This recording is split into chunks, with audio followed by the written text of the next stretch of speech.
Hi friends, it's me Swali Hamas. Today we are going to discuss about the topic contract and silence. After this video, you will get a clear idea about what is contract in counseling and also what is the importance of silence in counseling.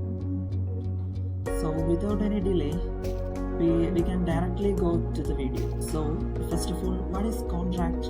A contract, according to Morgan, the contract in counseling usually refers to the initial agreement between the client and the counselor, which sets out some of the rights and responsibilities of both parties. In counseling, it is very important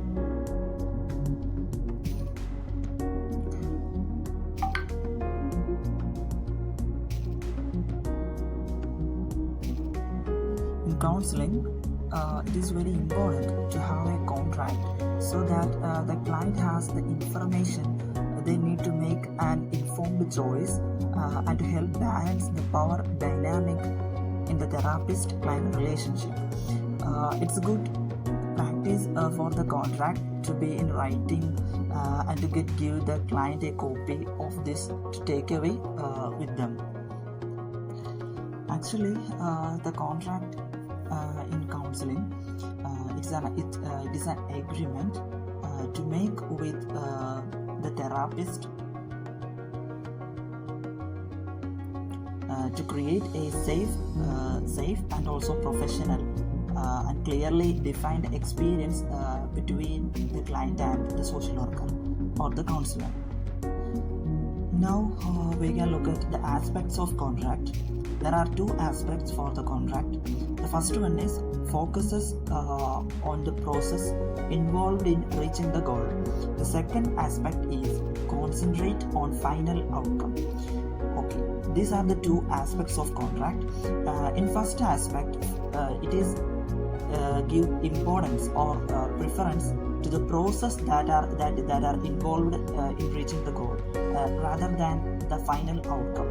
In the second aspect, the counselor give preference to the final outcome of the contract rather than the process involved in the contract. Okay. Rory, the famous social worker, recommends that contract should be cover some of the points or some of the main targets. That are the first one. The first one is modality to be used, which means that in the contract the modality should be used. Which means that in the contract the modality of the counseling should be given in a clear way. The second one is number of sessions on offer, which means that in the contract the number of sessions that are planning for the counseling should be given. The third one is who you will discuss client work with, which means that in the counseling section the client say so many feelings and also confidential things to the counselor, so that the counselor should give a proper information about that, which whom the counselor discuss these feelings or these confidential things that are discussed with the client or said by the client. Okay, that the fourth one is the contract should cover limits of legal and agency confidentiality, which means that in the contract it should be clearly given about the limits and also the legal sides of the agency and its confidentiality, etc. The fifth one is the contract should clearly say about or cover about the point that how to make a complaint if something goes wrong, which means that in the counseling session, if the client get any of the discomfort or any of the problem against the counselor or the agency, how the client to make a complaint about the agency or the counselor, etc. Okay.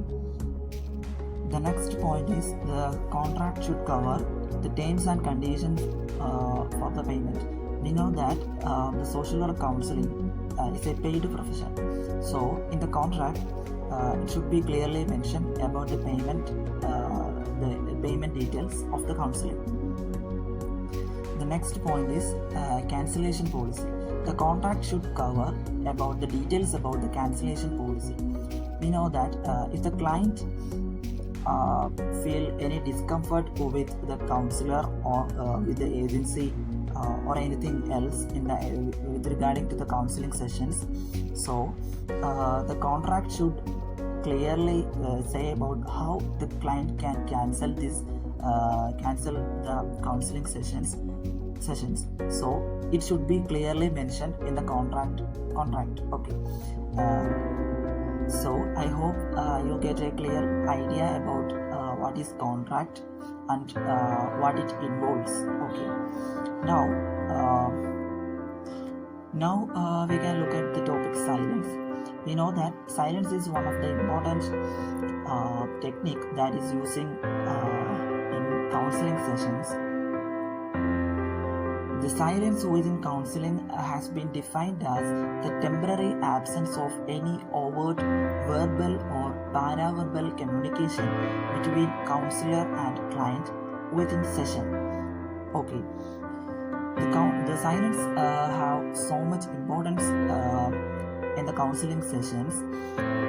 Silence in counseling sessions can create a space for healing, which discussing a topic, it allows the client time to experience their thoughts and feelings. Okay. While the client and the social worker or the counselor is talking or while in the counseling sessions, maybe some sudden thoughts or feelings make the client silent. So that time the counselor should give some space for the client to thought about the experience or the feelings. The proper silence of the client or the counselor should enhance the experience of the. According to the counselor, a deliberate use of silence to encourage the client's self-exploration. Okay, that is the first main thing that will happen if the client, if there is a silence. Okay, while the counseling sessions. The next point is a deliberate use of silence to encourage the clients to carry the burden of the conversation. We know that in counseling sessions, the client tried to express their very their unpleasant or very tragic experiences. So sometimes there should be or they want some silent space to think or thought, etc. Also, the counselor can understand what is the depth of the feeling of the client. Okay, from the silence of the client. The next point is an organizational use of silence, enabling the counselor to collect his or her own thoughts. We know that in the counseling sessions, the counselor also wants some space or some time to rethink or collect some memories or collect some experiences of his own. So the silence can help for this one. And the next point is a natural ending to a phase of discussion. We know that in the counseling sessions are long sessions. So the easy way to the naturally ending the discussion or the counseling sessions, the silence can naturally end these sessions. Okay. Next, we are going to look at three most appropriate occasion for silence. The first one is a deliberate pause. The second one is an organizational pause. The third one is a natural terminating pause. We already discussed what are the pauses. Okay. The main point or the important point here, it is that the silence should be productive. Okay. The unnecessary silence can ruin the whole conversation or the flow of the counseling sessions. Okay. So do only productive silences. Now we can look at what are the importance of silence according to the client. Okay. The first point is the silence. It a time to make connections, to wait for words or images to occur. Okay, according to the client, the silence time, okay, the time of that silent, it can very much help to connect or to thought some words or thought some images or recollecting some memories about that experiences, etc. Okay, the next point is the silence can act as a space into which feelings can be nurtured and allowed to develop. Okay, we already said that silent space can nurture the feelings of the client. Okay, and also it help to develop some natural feelings in the mind of client and also in the mind of counselor. The third one is the silence can act as a space in which the client is able to recover from here and now emotions. Okay, we know that what is here and now emotions, which means that the counselor can restart the emotions or recover the emotions from that space. Okay.